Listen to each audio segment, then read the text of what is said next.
你给我把衣服脱了，脱得干干净净的。脱衣服干什么？哎，你想什么呢？我是让你把衣服脱下来，我给你洗了。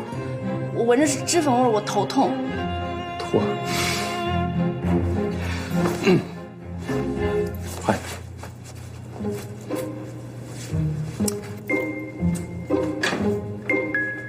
你等我，一件一件，慢慢的脱。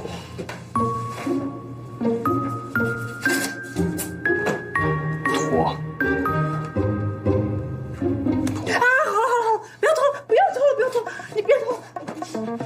赶紧进去，把自己洗干净了，把衣服都给我洗干净了。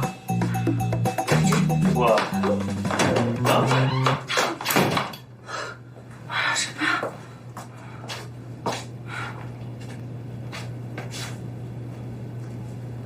他齐想总在这儿玩，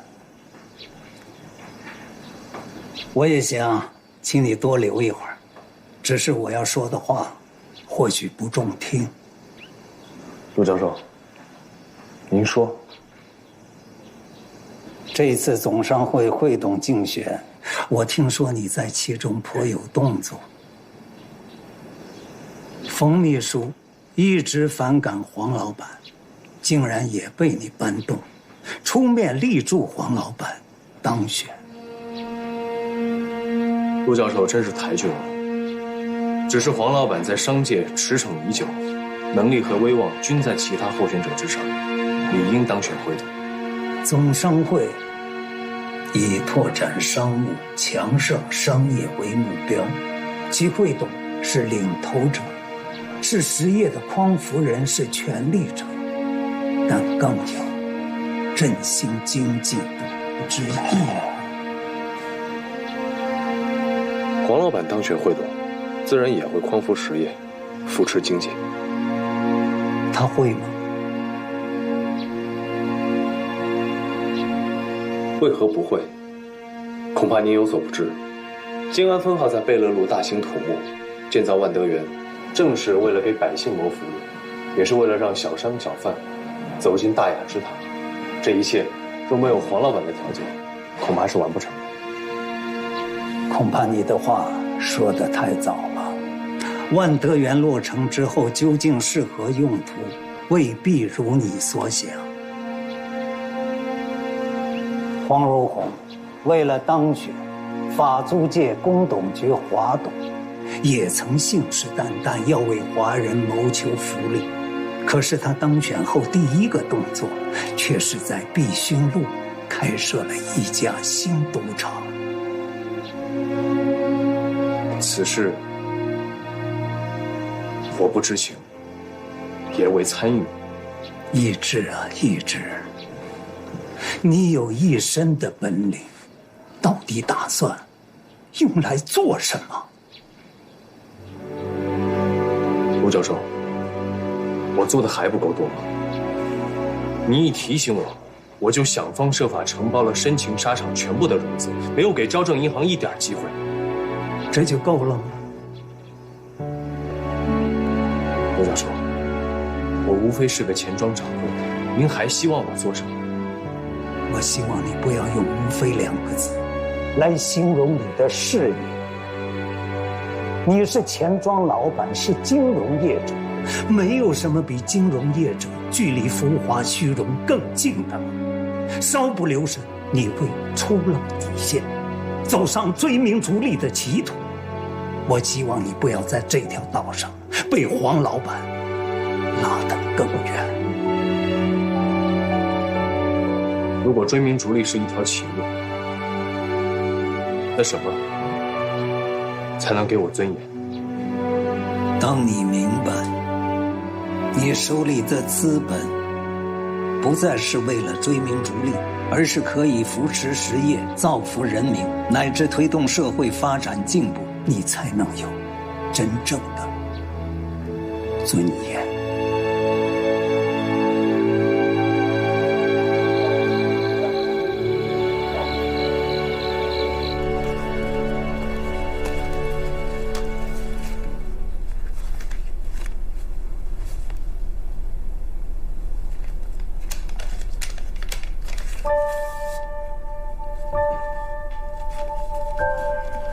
陆兄敬启，来渝考察已有1周，今日与利兹通电，因我临时出差，错失其演讲，利兹不满，扬言取消我为父资格，今后要与我称兄道弟。小女正处青春，思维却显犀利，方才对我发问如下：金融之业扣留利息以作收入，本质不离剥削，究竟有何可取之处，值得如此投身？实在令人冷汗沉沉。不禁想起与陆兄讨论对农村放宽一事，此事无利可图，但能造福百姓。正如陆兄所言，金融之业理应以资本反哺民众，我也当尽快着手实施该策。没有什么比金融业者距离浮华虚荣更近的了。稍不留神，你会出了底线，走上追名逐利的歧途。我告诉你，我所说的尊严，不是吃饱穿暖，不是小有建树，而是真正的存在，是所有的眼睛投向你的，都是仰视的目光。我希望你不要在这条道上被黄老板拉得更远。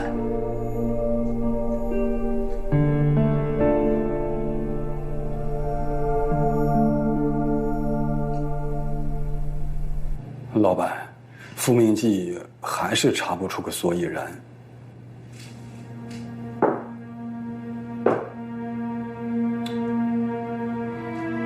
帮派走过了，各个字辈全都打听过了，不是帮派所为。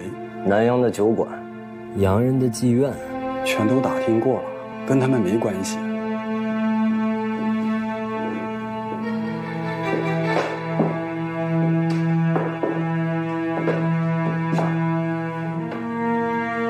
那就无中生有，引风吹火。往程一志那手。是。听说万德园已经破土动工了，正在紧锣密鼓的修建之中。知道你忙，但有些事儿还要劳你费心。老爷尽管吩咐。有俱乐部在碧虚路开业，这是账，你看看。都在盯着总商会，我这个新会中，有些地方不可太张扬。你在龙吟钱庄正好方便，把这些利润略加粉饰为新。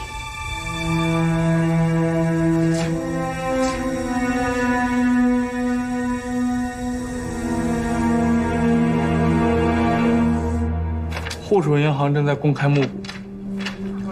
周光显，41岁，毕业于日本庆应艺术大学经济科，8年前担任户主银行董事。你爸爸去世以后，经董事会推荐，成为了现任的总经理。就这些。这张募股书的背后是现在户主银行的所有架构形式以及各部门的负责人。如果你想知道谁是周光显的嫡系，如图所记就行。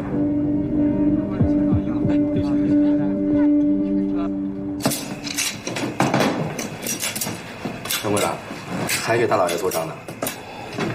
去哪儿了？整天神龙见首不见尾的。这碧轩路的厂子富都快流油了。咱评不了那么大的账啊！程一志不会告诉脸瓜子，账簿体现的惊人利润，竟让他感到沉重。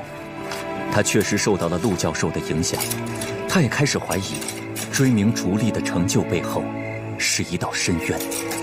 然而陆教授鄙夷的那条路上，还站着大老爷。对了，给同州慈善会拨的款项捐到了吗？没捐呢，他们关门了。关门了？对啊，听说金一山中风了，就前2天的事。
的事儿查出点眉目，结果有些意外。查出什么了？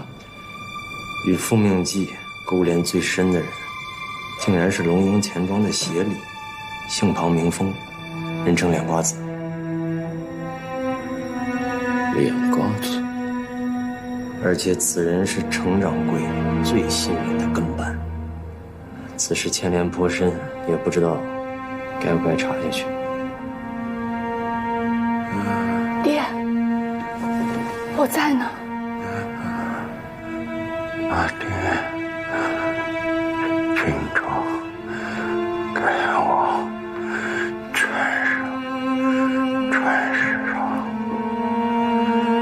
爹，咱不急，咱还一起过新年呢。保护不了你了。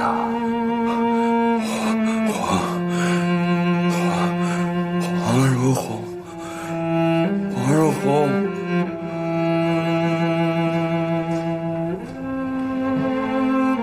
爹，我在。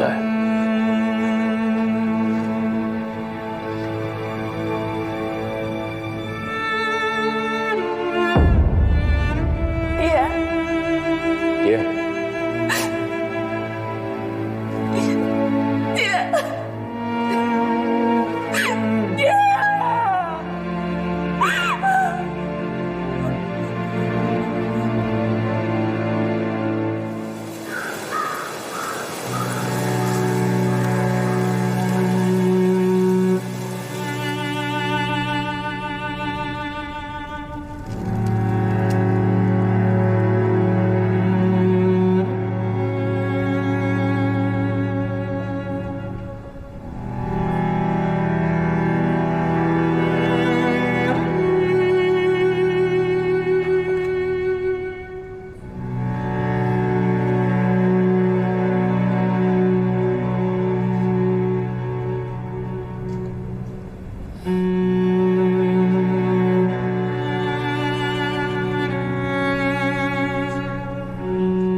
兰姐，你节哀。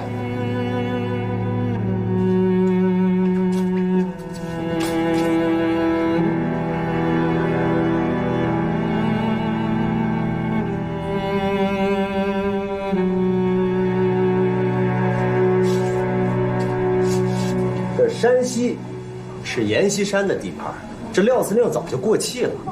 要不是卖他一个老爷的面子，他能住进德国医院，他能找古大夫看病。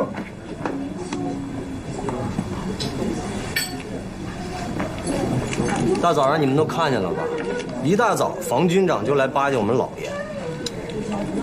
他想不想当司令，能不能当司令，全看老爷愿不愿意在背后支持。这帮当兵的现在学精了，知道此一时彼一时。那过去嘛，哎，雷老板少说两句，这话让老爷听见也未必高兴。怕什么？老爷不在，听不见。雷老板，哟，李子，这廖司令头七还没过呢，兰姐平时对你有恩，也不是一两天了。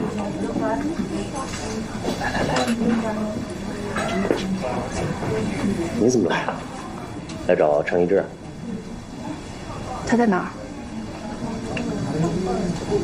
他跟老爷啊去了富香堂，这富香堂可是老爷的别馆，去干什么我就不知道了。但我听说这富香堂的女人个个都是风情万种，那都玩真格的。就你这陪酒的假把式，能满足你们家程一志吗？雷老板，您今天呀嘴有点臭，回去漱漱口。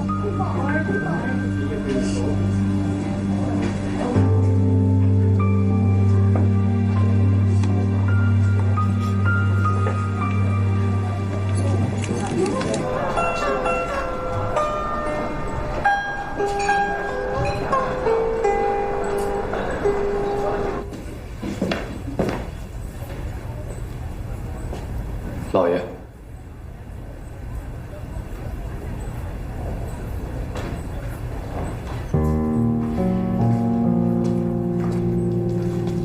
进去说。进来吧。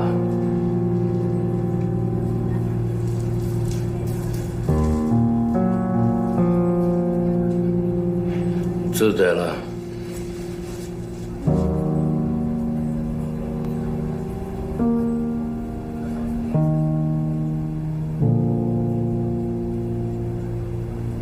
这东西是什么？你清楚吗？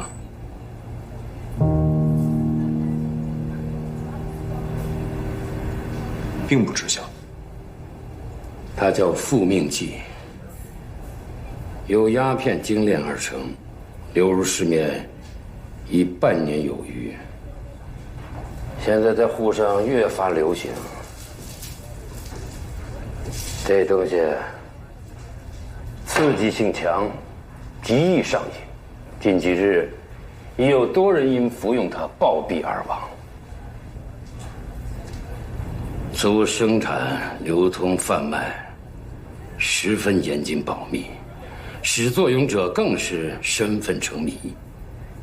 有可靠线索表明，我龙营钱庄静安分号与此事有关。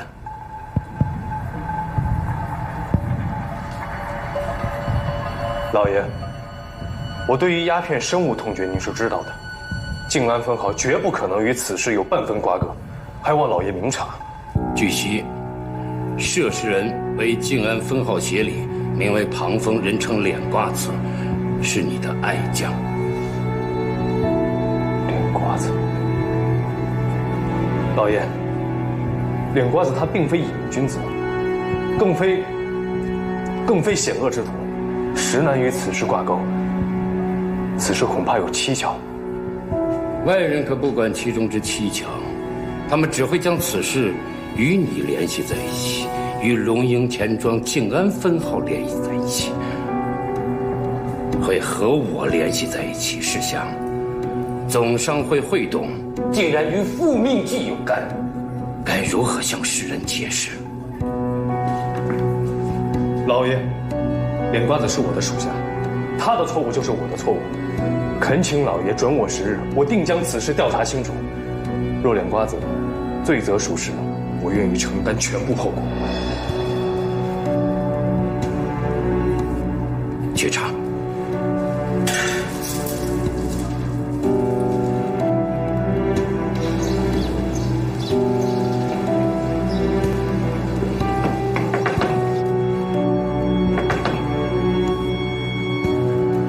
谁啊？我。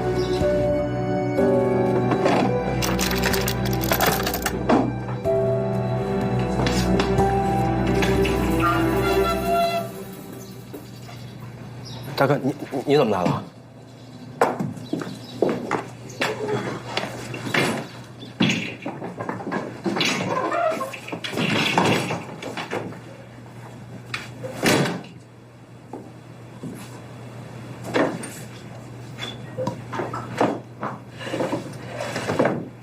这是什么？没什么，大哥。松开！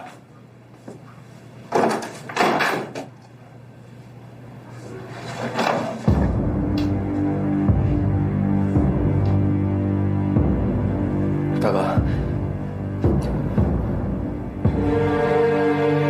别敢叫大哥！不是大哥，你听我说，你上次不让我碰鸦片了之后，我就再也没有碰过这个东西了。我只是靠它来挣钱的，真的，这个东西特别挣钱。大哥，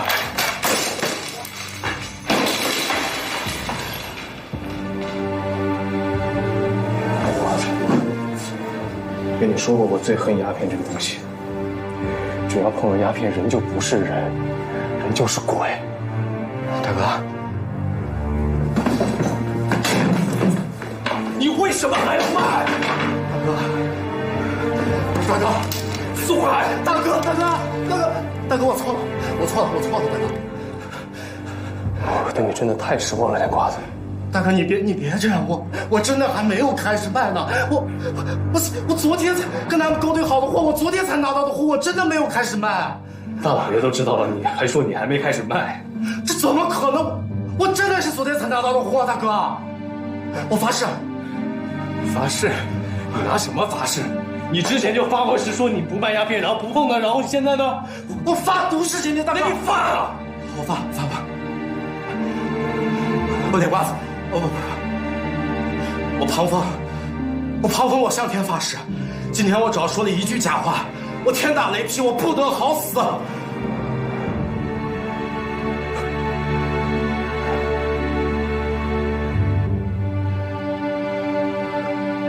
行，没让你站起来，说说，从哪儿拿的货？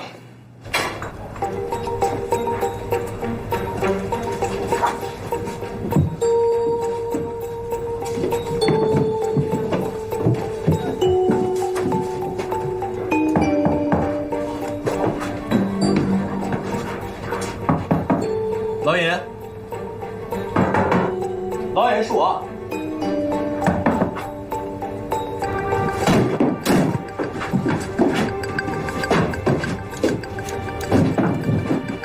人呢？我不知道啊。你跟这老尹怎么认识？我们在呼吸酒楼认识的。不过我跟他也不熟，我只是求他从他那拿货。你他妈被人利用了！被谁利用了？大老爷刚刚坐上总商会会董的位置，这把金交椅多少人看着呢？你弄这么一出，牵连了龙吟钱庄不说，让大老爷的颜面往哪搁？那我是不是死定了？我是不是死定了？那你救我，大哥！你先消停会儿。现在当务之急是把他查清楚。去呀！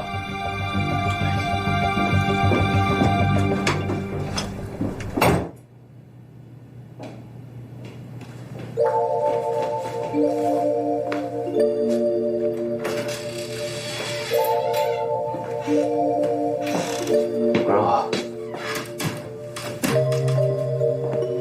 等等，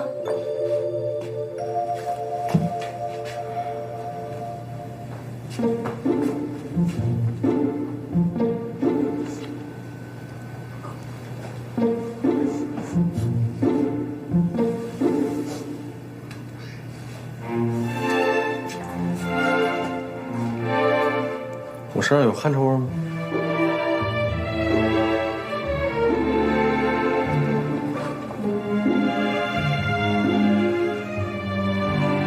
你这一下午去哪儿了？兰姐到处找你呢。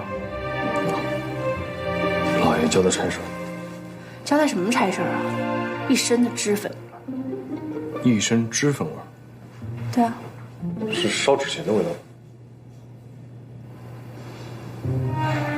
雷子说，你和大老爷去了风月场所。他还说什么了？他还说，富香堂是老爷的别馆。真管不住自己的嘴。起码他没去。啊？富香堂的女人个个风情万种，全都是玩真的。你们男人是不是看见了就受不了，对不对？这话你听谁说的？你是不是就是因为我们没有，所以你就是不是？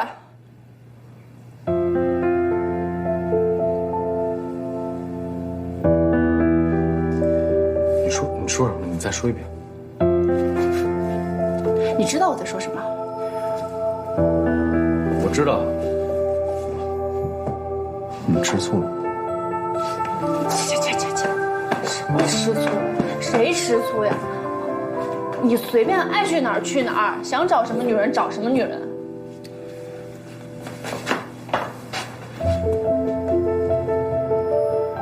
我是个正常的人，我承认我很多时候我都想跟你那什么，但并不意味着我没有跟你那什么，我就得跟别人那什么，知道吗？相信我。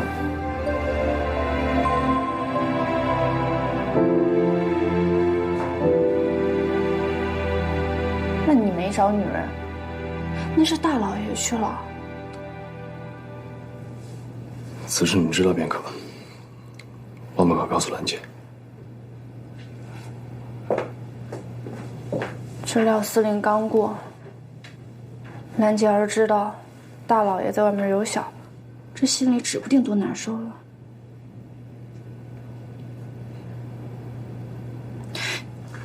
是不是很早就知道了？我也是今天才知道。你给我把衣服脱了，脱得干干净净的。脱衣服干什么？哎，你想什么呢？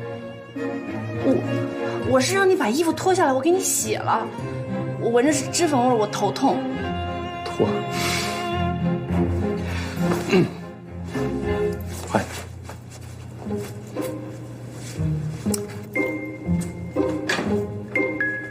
你等我，一件一件，慢慢的脱。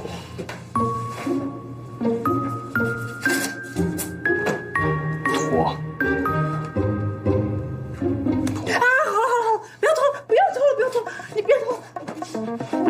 赶紧进去，把自己洗干净了，把衣服也都给我洗干净了。我什么呀？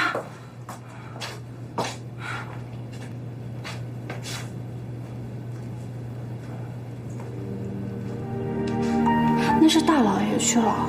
此事你知道便可，万不可告诉兰姐。你是不是很早就知道了？我也是今天才知道。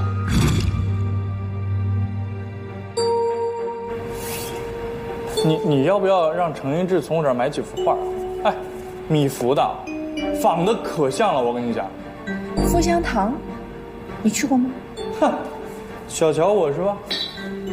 上海最有名的风月场，那多少达官显贵都在里面流连忘返。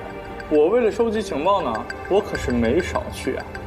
黄文宏的别馆就在那儿。你确定？您来这什么图啊？我要复明记。都要复明记，那东西可不便宜啊。您带现银的吗？哎，您是在这用呢，还是带走？在这儿用。好嘞，您稍等，我马上去准备。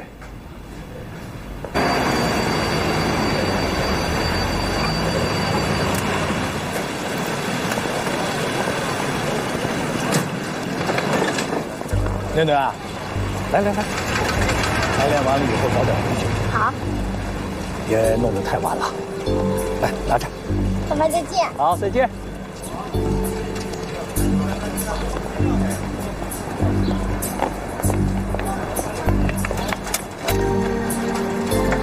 焦叔叔，好久不见了。怎么是你？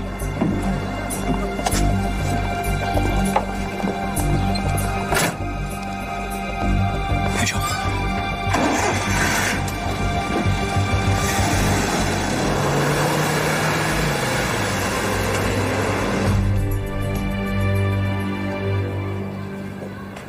老板，人来了。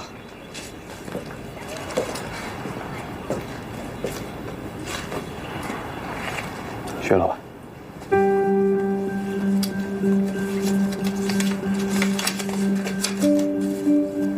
云南院的知音小姐让我来的，找您进些货。什么货？您懂的。知音小姐要多少？请坐。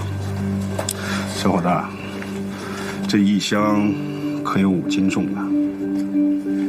瞧您说的，迎兰院是什么地方？知音小姐伺候的又是什么客人？这2箱不算多。那咱可先说好，每斤这个数，给不出就拉倒。要不是知音小姐要货急，这个数我肯定不认。不过那咱们也说好了，这2箱就要现货。没问题。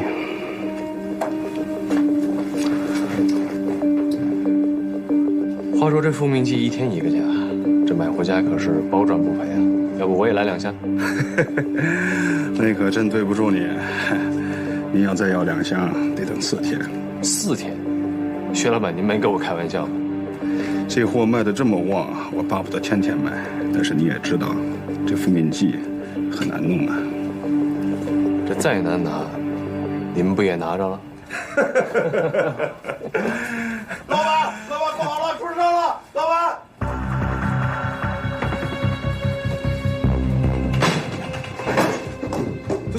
干什么呢？还有多少货啊？都他妈交出来！误会，这货不是我的，真不是我的。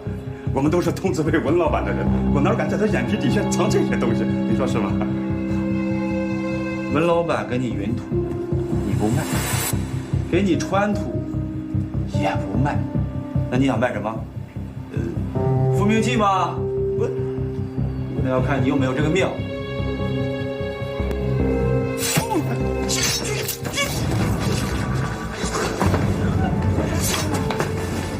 走。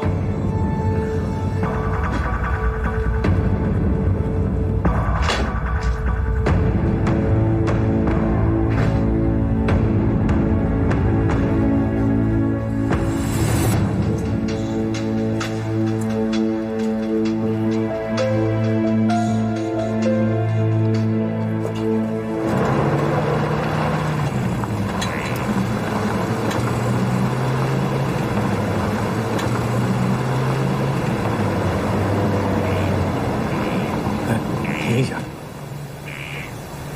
你先下去待一会儿，啊。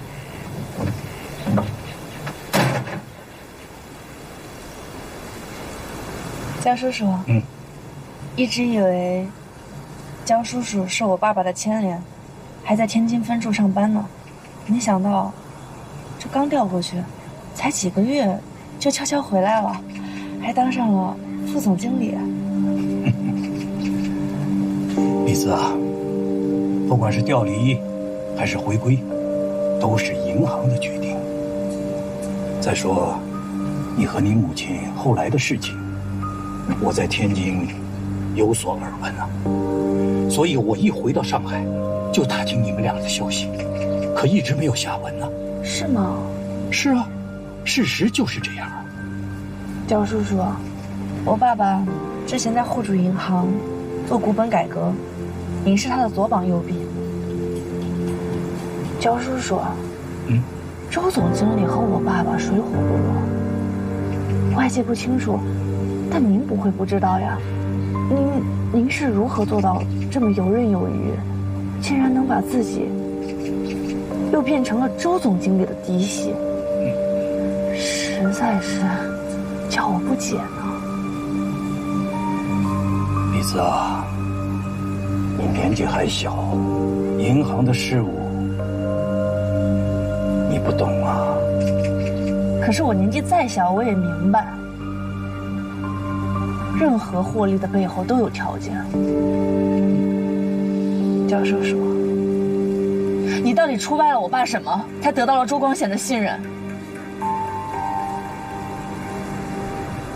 掌柜的，洋人最爱去的凯奇公寓和冯斯歌舞厅我查过了，南洋商贩爱去的格罗克路鸦片馆我也查了，他们和那的私商都是复命剂的买家，不是卖家，而且他们都说是来了上海以后才发现的这个好东西。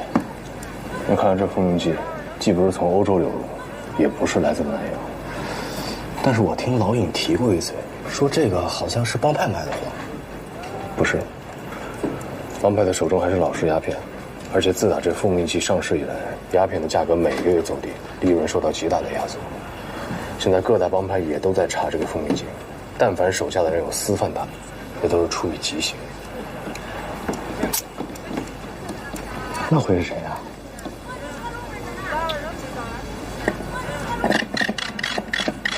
焦叔叔，我爸那样的冤死，您不可能无动于衷。您那天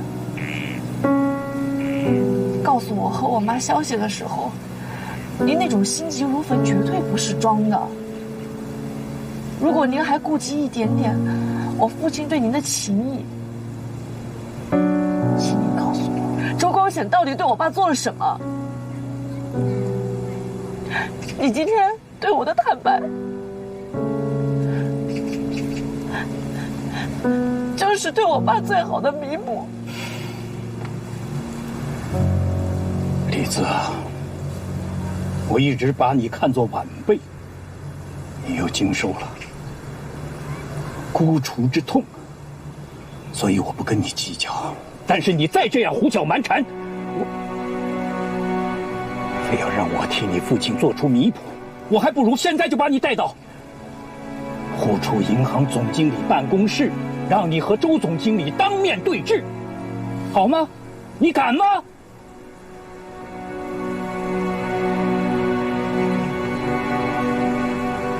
李泽，我劝你还是下车吧。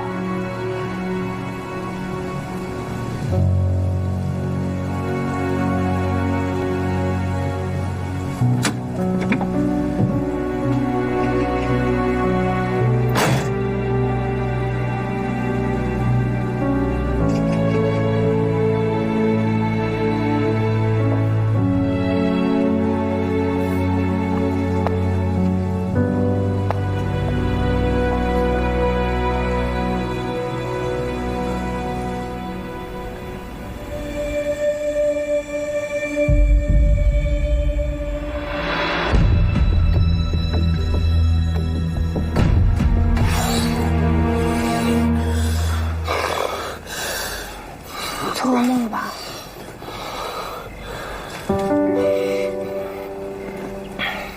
我刚刚看你挣扎了半天，没敢叫醒你。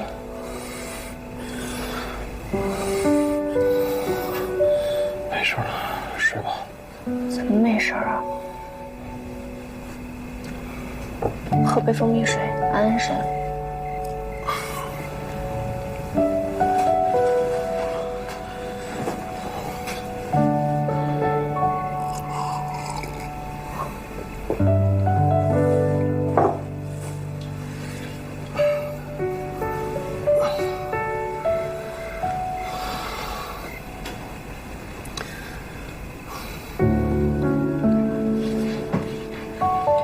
要不，我给你唱首歌吧。唱歌？小孩子不都这样吗？做噩梦的时候，你妈妈不会给你唱歌吗？我很小的时候就没有妈妈。那我给你唱。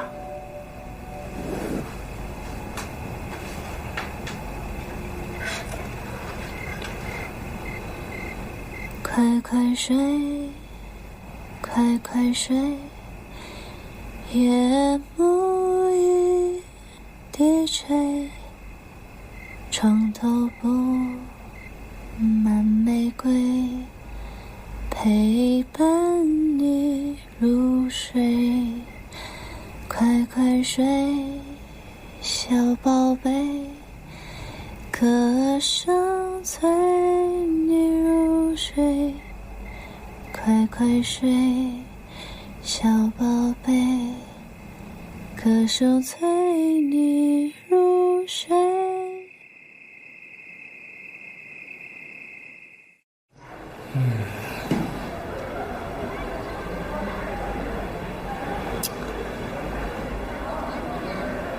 之前是我情报有误，黄如红有相好。这个黄如红果然深藏不露。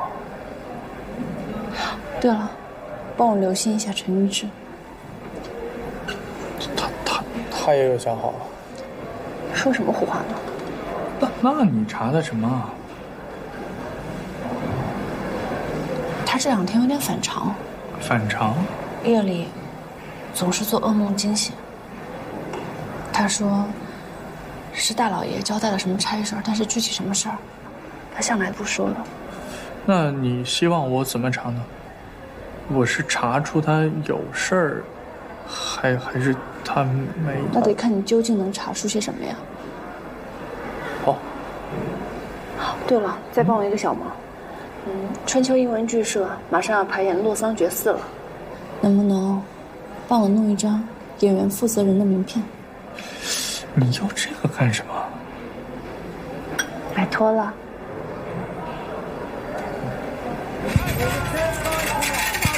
最近要给点钱吧。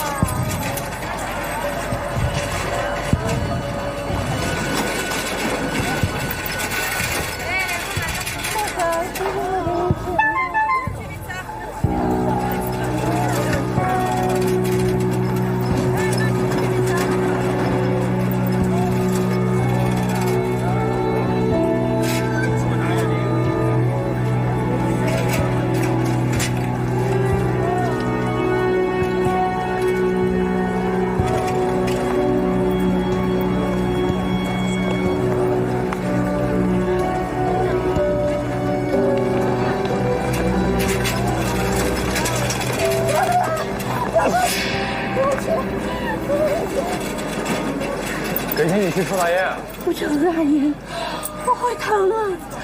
都是老汉对你说的不，老板，谢谢老板。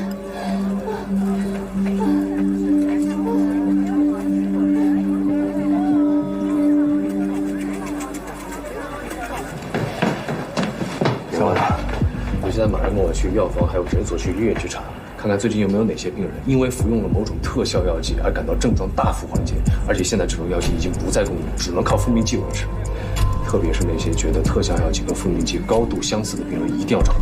这药房里、医院这，掌柜这鸦片有镇静麻醉之称作用，可以止痛，而这复命剂又是从鸦片里面提纯的，更是有止痛的奇效。如果这复命剂不是从欧洲流入，不是从南洋所来，也不是本地帮派所为，那很有可能本来就是用医疗所用，只是被精明之徒滥之牟利。快去！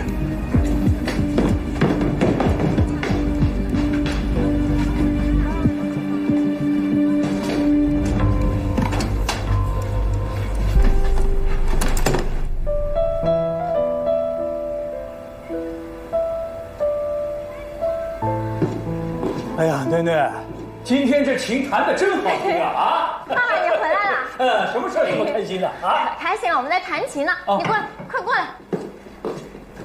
这是春秋英文剧社的 Casting Daisy 小姐，这是我爸爸，他是户储银行的经理。焦先生，您好。哦，你好，囡囡，快请客人坐呀。Daisy 小姐您坐。老师您坐。爸爸，我跟你说，昨天我们在大礼堂演了《傲慢与偏见》。本来这么小的一个节目，我又是演 Mary 这么小的一个角色，我想谁都不会注意到我的。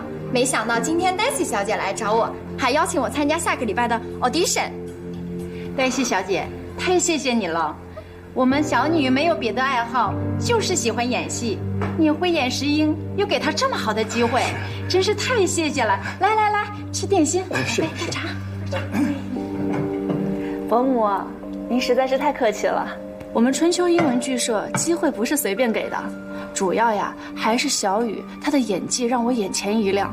谁知道 Mary 这么小一个角色，被她演得有因有果、有血有肉的，足以证明她的表演呀非常有天分，是吧，爸爸？是。我看好你哦。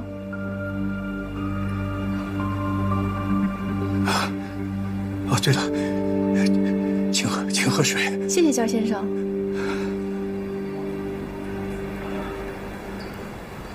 好，我知道。掌柜的啊，有线索。之前二马路那边有一个叫仁安药房的诊所，给炎症病人卖过这种特效口服剂。我听里边的小护士说，炎症病人疼到不行，只要吃下这种强效口服剂，立马就不疼了。后来不止炎症病人来买，这烟客也来买，这贩烟的也来买。后来这买的越来越多，越来越杂，诊所怕惹事儿，就把这复命剂停卖了。什么时候停的？4个月前。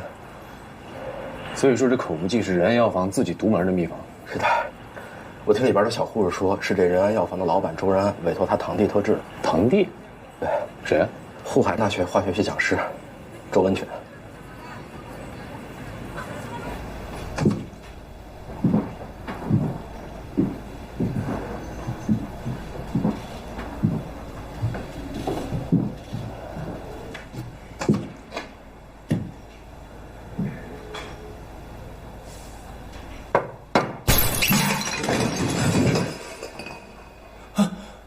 不好意思打扰了。请问您是周文全讲师吗？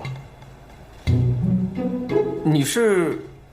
我是沪海大学校董、副总经理的朋友程一志，龙吟前庄掌柜。你好。系主任昨天还交代了，说陈掌柜您要来沪海大学宣资助教啊，对。方便我随便看看吗？好，看，您随便看，随意。有点乱啊，程掌柜。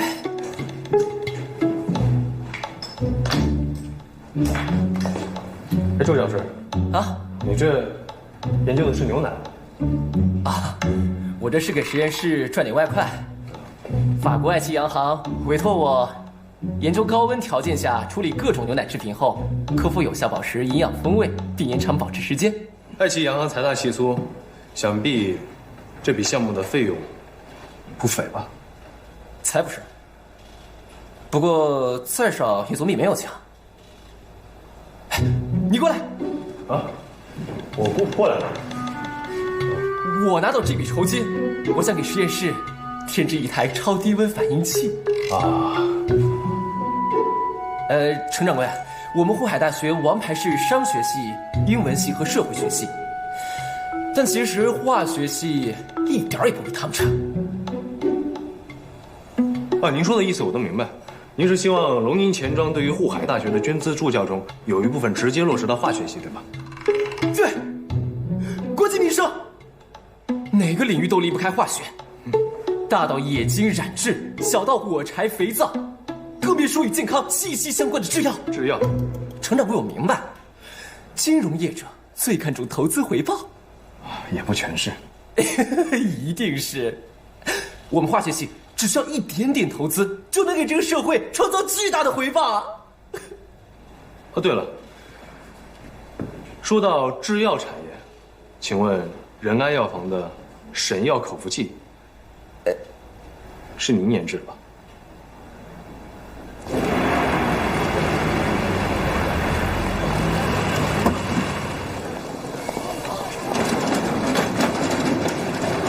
甜甜啊，爸爸，别忘了一去先把作业交了啊！好，去吧。爸爸再见。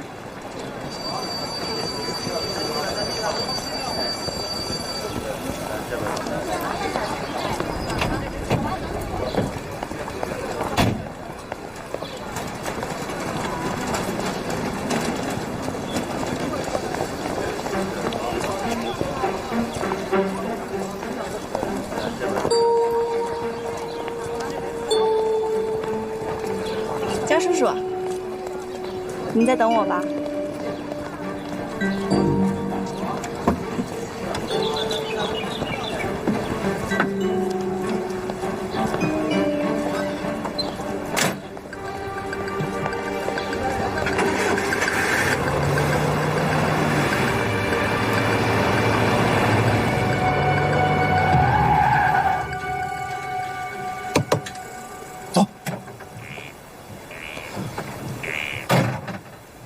到底想怎么着啊？焦叔叔，您不欢迎我去您家做客吗？其实我也没有什么意思，我就是想去看看焦小姐生活的什么样子。说真的，我很羡慕，如果我爸爸没有因为中饱私囊畏罪自杀，我现在应该也和肖小姐一样的天真浪漫、幸福快乐。焦叔叔，您看看我这说着说着，我又开始嫉妒她了。你不许碰我的女儿，你想做什么，你可以冲我来嘛！啊，冲我来。焦叔叔，上次我找过您，您把我赶走了，我也没有办法呀。无奈之下，我只能去找您女儿。如果你想确保您的女儿能够继续天真浪漫、幸福快乐，那就告诉我真相，否则我会让她过上另一种人生。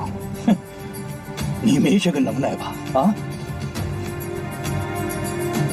赵叔叔，你以为我还是以前的那个栗子吗？我想您应该清楚，他已经向我敞开心扉了吗？小姑娘的秘密，我比你清楚。我自己勾兑的 whisky。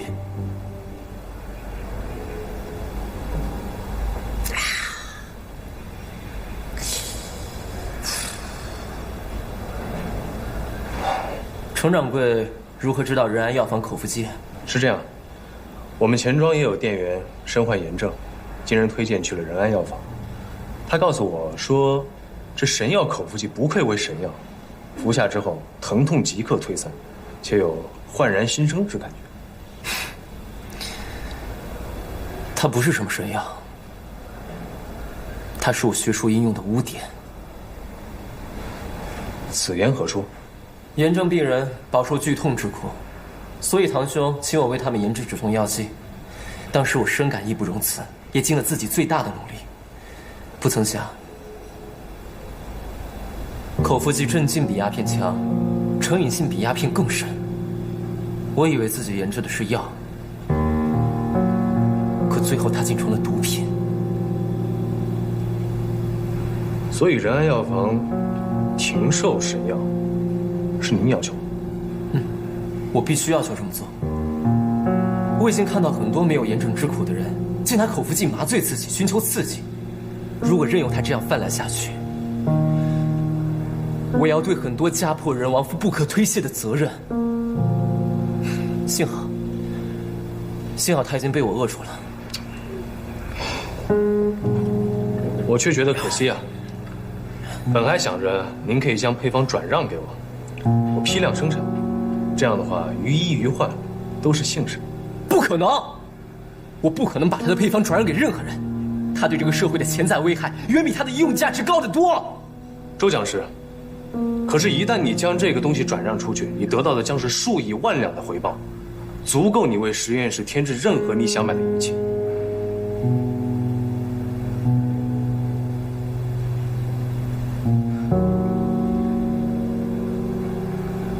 我是想添置很多仪器，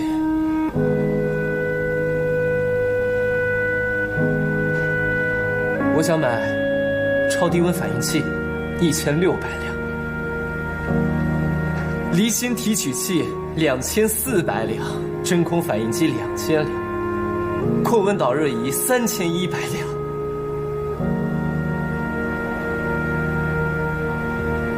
程掌柜，无论我想添置的仪器是什么，有多少，它们终归是明码标价的。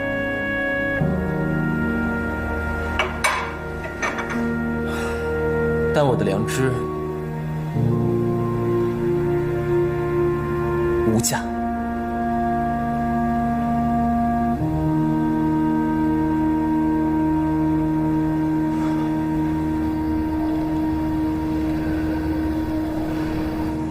互储银行内部早就矛盾激化了。周光显的有些作为，令你父亲极为不满。他离世之前，手里有一卷胶卷，他告诉我，这是肃清互储银行财务混乱的重要证据。胶卷里面到底有什么？啊，你父亲没有给我看内容啊？您确定？确定，真的，真是这样的。周光显拿到胶卷了吗？这个我就不知道了。焦叔叔，不要拿您女儿开玩笑。啊，根据我的判断，周光显应该没有拿到胶卷，因为后来他还问过我，胶卷究竟到哪儿了？是不是在我手里？焦叔叔，那你到底有没有那个胶卷？不在我手里，我真的不知道它在哪儿。我发誓，我发誓。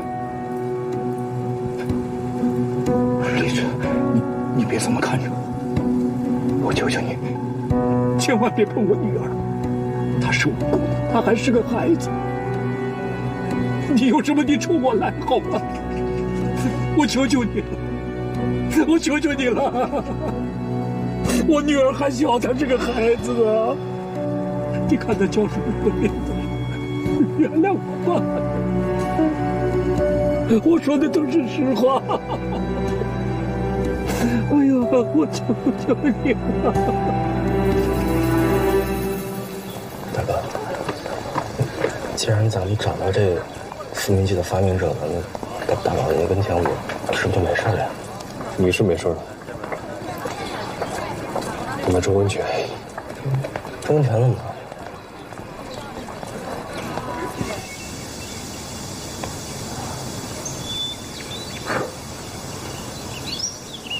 老爷，复命剂的始作俑者找到了，此人名叫周文犬，是沪海大学化学系的讲师，这是他资料。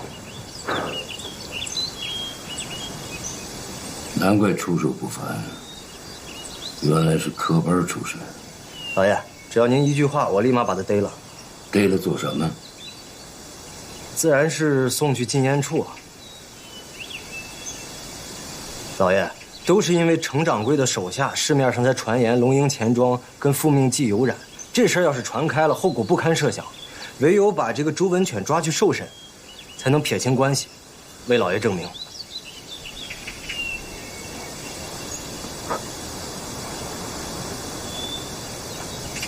程一直来了，知道了。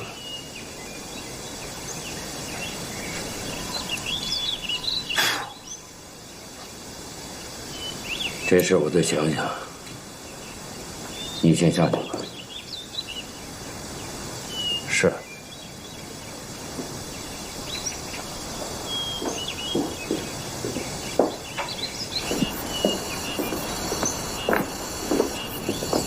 哟，原来是程掌柜来了。雷老板，请。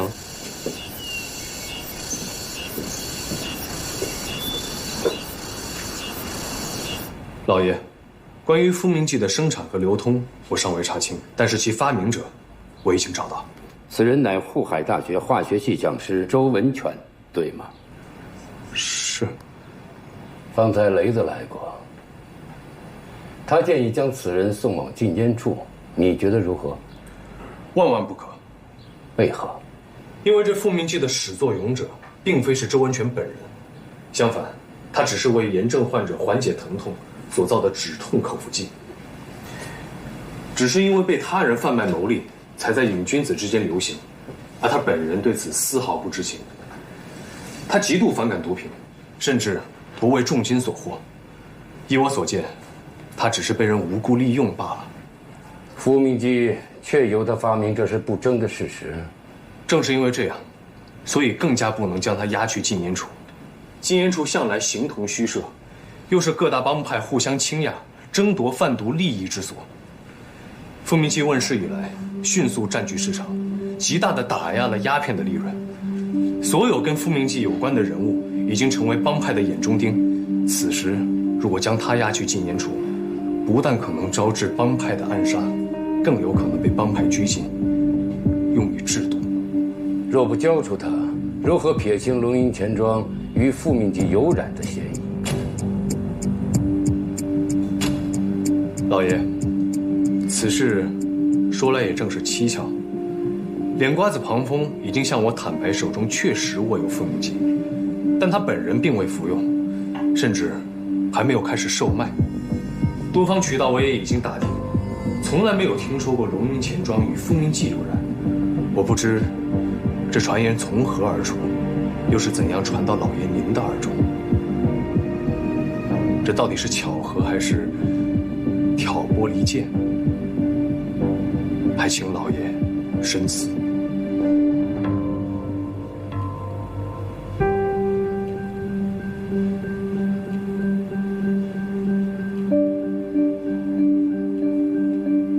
既然是别有用心之徒所为，我们先搁置一边。但这个周讲师，迟早要被帮派所发现，你保他一时，却保不了太久。所以我想恳请老爷，准许龙鹰钱庄与他交个朋友。交朋友？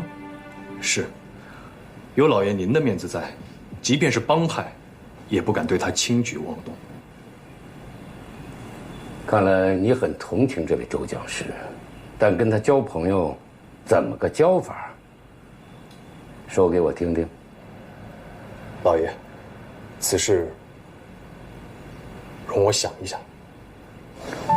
为什么对萍水相逢的周文犬如此费心？程一之自己也不解，是担忧周文犬受到帮派残酷血腥的报复，还是因为被周文犬正直的品性感染？无论我想添置的一切是什么，有多少，他们终归是明码标价。但我的良知无价。作为金融业者，对手里的资本、眼前的社会，这个亟待拯救的国家，当你主动去肩负、去承担，你才能有真正的尊严。亦或是自己正在好奇，作为金融业者，从责任中获得尊严的滋味，程一直没有结论，但他清楚，绝不仅是大老爷说的同情使然。励志，停一下，停一下，谢谢。陈掌柜，大晚上要自己走路回家？那丽兹小姐，赏光一些。钱庄又有烦心的事儿吗？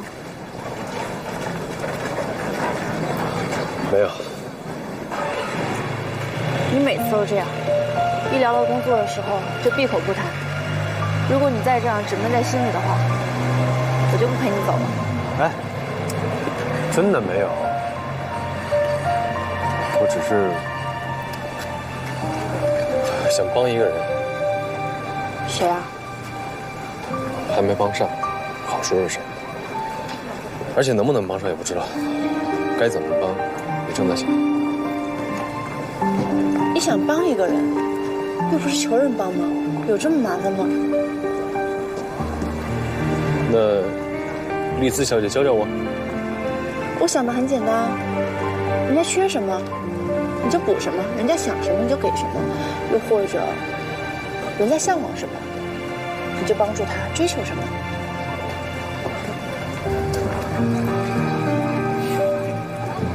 你笑什么？没有。你在嘲笑我吗？没有，真的没有。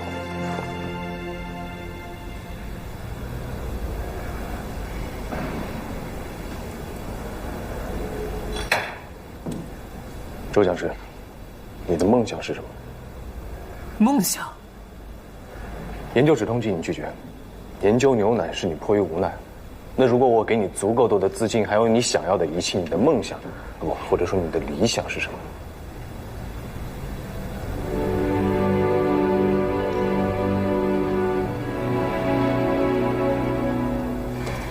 陈掌柜，请您跟我去个地方。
有钱人得了肺痨，住在疗养院，风光秀丽；穷人得了肺痨，不是在这儿等死，就是回家等死。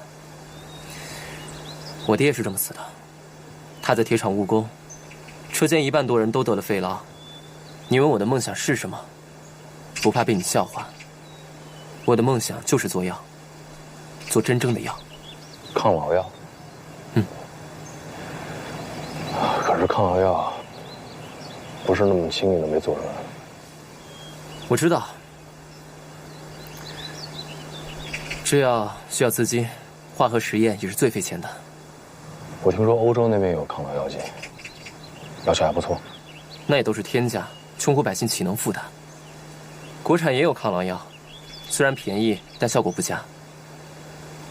不瞒您说，这么多年我一直在默默研究。可惜啊。可惜什么？可惜谁也不敢投资本土药厂。抗老领域多年来毫无进展。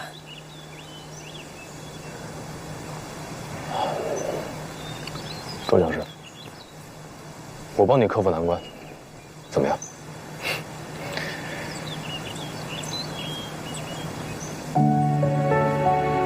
程掌柜，您刚才也说了，这药轻易做不出来的。别人或许轻易做不出来，但是我相信你们可以。走，我们回去商量一下方案。老爷，我希望由龙吟钱庄注资，替周温泉设厂制药。设厂制药，想必支出不菲吧？的确，但是由周温泉设厂制药，对于龙吟钱庄来说，至少有2点益处。说我听听。其一，周温泉并非书呆子，他对于资金数额相当的敏感，由他经营不会花钱如流水。即便将来未能成功的研制出抗老药剂，想必这经济回报也是相当的可观。研制抗老药，不错，这抗老药剂正是益处之二。周温泉的研究能力出类拔萃，如果能辅以龙吟钱庄的资金支持，这抗老药剂并非遥不可及。坐。不敢。坐下说。是。老爷，您贵为上海总商会会董之职，既有匡扶实业之使命，又有振兴经济之义务。一旦这抗老药剂研制成功，将会是龙吟钱庄对于实业扶持的重大成绩，又是您作为总商会会董对于其他同仁做出的表率。毕竟眼下已经鲜有人愿意调度资本，担负起对于社会乃至于对于整个国家的责任了。给周温泉注资。多谢老爷。坐。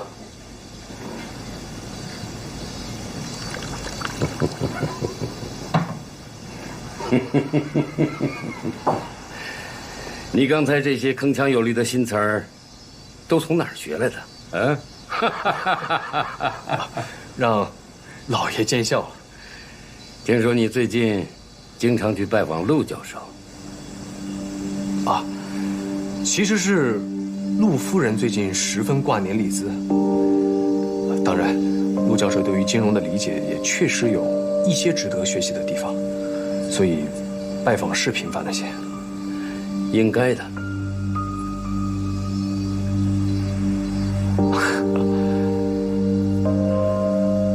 多谢老爷。1、2、3。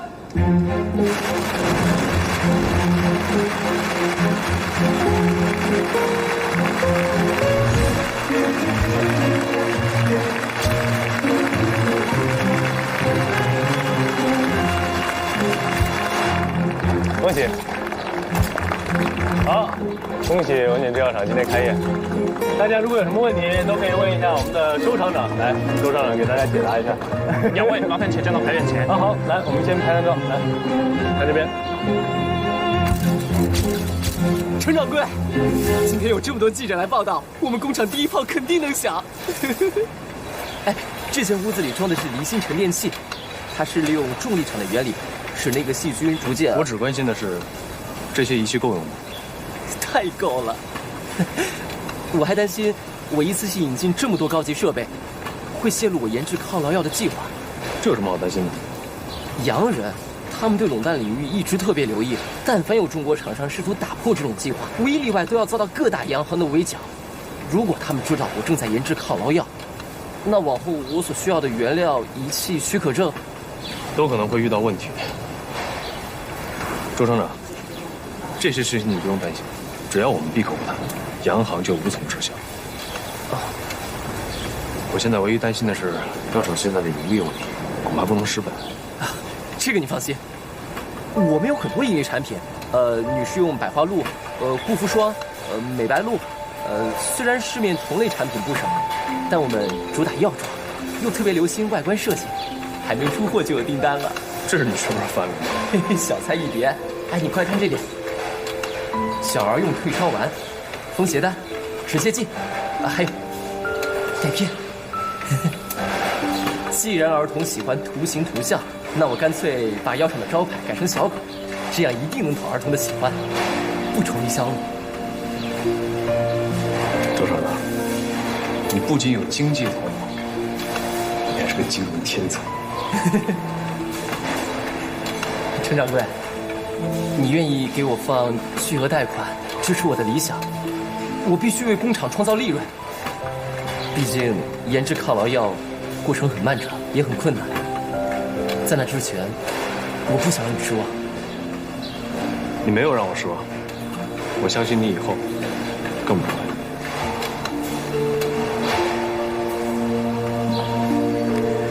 周厂长，加油！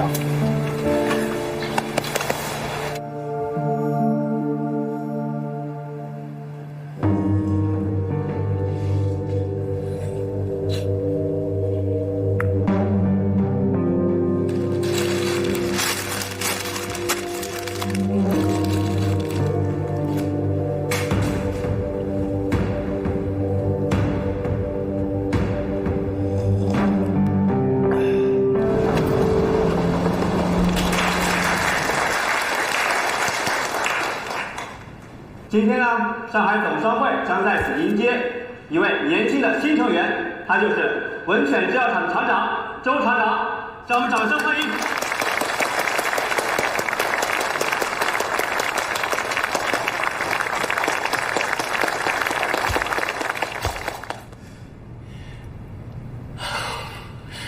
大家好，我是周文犬。加入上海总商会，对于我来说是一个巨大的学习机会。这个组织不仅令我敬仰，更让我感到十分亲切，因为给一无所有的我注资，支持我创办工厂的龙一钱庄其创始人黄老板就坐在台下。今天我与黄老板也是第一次谋面，谢谢您。那么，然后请黄老板登台对周先生说几句提点之语呢？欢迎黄老板。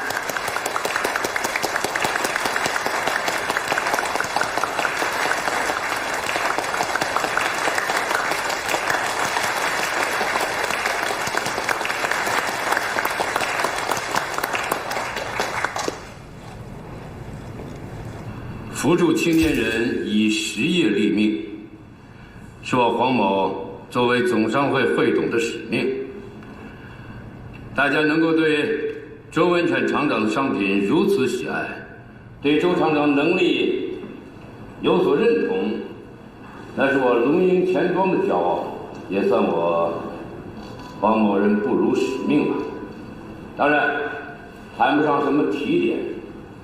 只有勉励和展望，预祝周厂长研制抗痨药大获成功。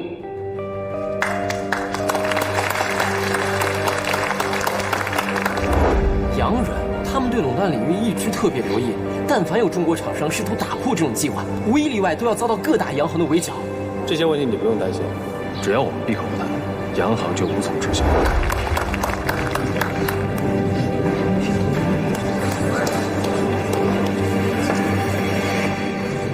好好干，年轻人，我黄某以你为荣。那天唱的歌，再唱一遍。为什么？想听。心情挺不错的嘛。其实因为前段时间脸瓜子惹了些麻烦，前前后后出了不少事儿，现在算是平息了，所以心情会好一点。难怪你这2天睡得很安稳。我睡什么样，你还能注意到呢？你就睡我身边，我不想注意也不行啊。唱吧。那你答应我一件事儿。什么事儿？沪楚银行的招募晚宴吗？你知道吗？知道。4大银行的汤太太硬是塞给了我2张请柬。你能陪我一起去吗？可是你就不怕他们议论你，或者议论你父亲吗？我怕呀，我一直都怕。可是怕有什么用呀？人家还不是在背后议论你。所以我今天算是想明白了，我就应该大摇大摆地走进去，让他们好好看看我嫁了多么好的一个丈夫，过得有多快活。可是我听说银行的晚宴有规格，得穿西服，只有长衫。那就去定做一套啊。恐怕来不及了。我们可以加急啊。恐怕加急也来不及。加急只要3天。可是我听说加急只要2天半。程一志，我不唱了。哎，别，你唱。去不去？去。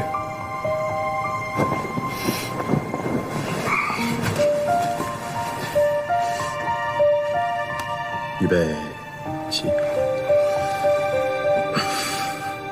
快快睡，快快睡，夜幕里低垂，长头发蓝玫瑰陪伴你入睡，快快睡，小宝贝，歌声催你睡，快快睡。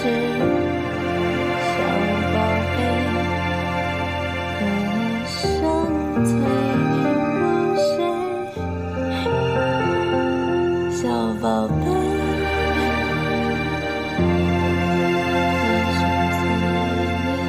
入睡。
这不是吴知府的女儿丽兹吗？她怎么来了？哎，丽兹旁边那男的是谁呀？好像是前夜来的。吴丽兹怎么进来的？估计是拿着别人的请柬吧。这么费尽心思，他想干嘛？总经理啊，会不会借此机会来打探我们母的情况？有这个可能，你务必给我盯死他。好，我马上去跟施厂长谈条款，你去跟翟老板把投资细则说清楚。好。哎，等等，千万不要让吴丽兹跟翟老板接触。我明白了。宁宁，我明天去接你下班，一起去大华戏院看电影，好不好？你不要说你忙，我比你更忙。不一样，你再忙，你自己就是老板呀。我，程掌柜，哎，你等等我。这美女当前，你怎么撇下她来找我？我不知道伯父邀请您，有事招待。伯父，你的伯父是哪位？沪蜀银行周光贤总经理。啊。那位先生的太太要2个甜甜圈，你动作快点送过去。不好意思，太太，您说的是哪位先生？喏，那位。您说的是翟老板吗？翟老板？翟老板不是和周总经理说话的那个吗？哦，那就对了，那位啊就是翟老板。那位呢？那位是施厂长，巨文皮革的施厂长。您说的这位啊就是翟老板，冠丰地产的翟老板。你不会搞错了吧？太太，这2位可都是我们的大贵宾呢，我可不敢搞错啊，太太。程掌柜，总商会上的插曲您听说了吗？黄老板在总商会上为我致辞，居然公开预祝我研制抗老药成功。哎，大庭广众之下，引得议论纷纷啊！这个实在是抱歉，这个事我处事不周，因为钱庄的具体事务，黄老板从来不过问。所以是因为我没有告诉他保密研制计划的重要性，他肯定是好心说错话了。这我知道，我本来也想蒙着头当没发生，但是这几天还有刚才，好几个洋行买办都来试探我研制抗老药的虚实，我现在该如何是好？其实说到补救计划，也不是没有办法，但是需要你表演。表演？往后肯定还会有人来问你同样的话，你到时候就说，你不光要研制抗老药，还要研制肝病药、风湿药，反正凡是市面上洋人所垄断的药剂，你都要研制，而且不光要说，还要说的言之凿凿，更是要说的意气风发。就比如，3个月你要研制出抗老药剂，5个月你要研制出肝病药。你这样的话说多了之后，会让洋行觉得这是文犬制药厂的营销之举。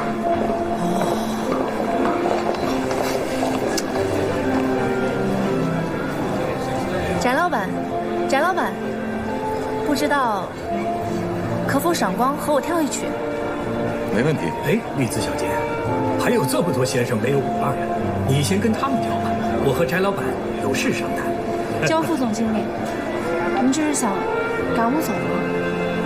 就因为我父亲过世了，他不再是户储银行的总经理了，所以我连在这跳舞的资格都没有了吗？丽子小姐，小姐就是吴志福经理的千金。正是，不知道您是否还愿意跟我跳舞？当然可以，请。你。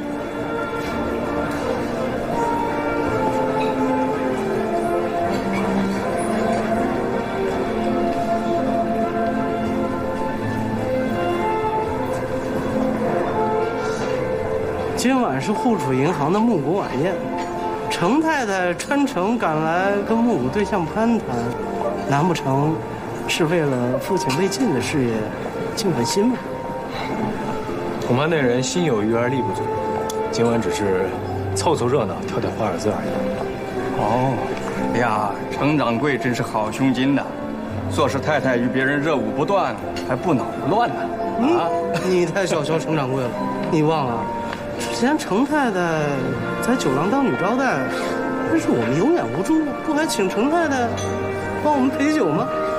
程掌柜怎么会在乎这些？对。丽兹倒是跟我说，之前在酒廊做招待的时候，着实见识了一些衣冠禽兽，想必二位一定不在其中。周总经理，您看一下，那一位一直跟我先生跳舞的女的是谁？吴小姐现在是越来越漂亮了。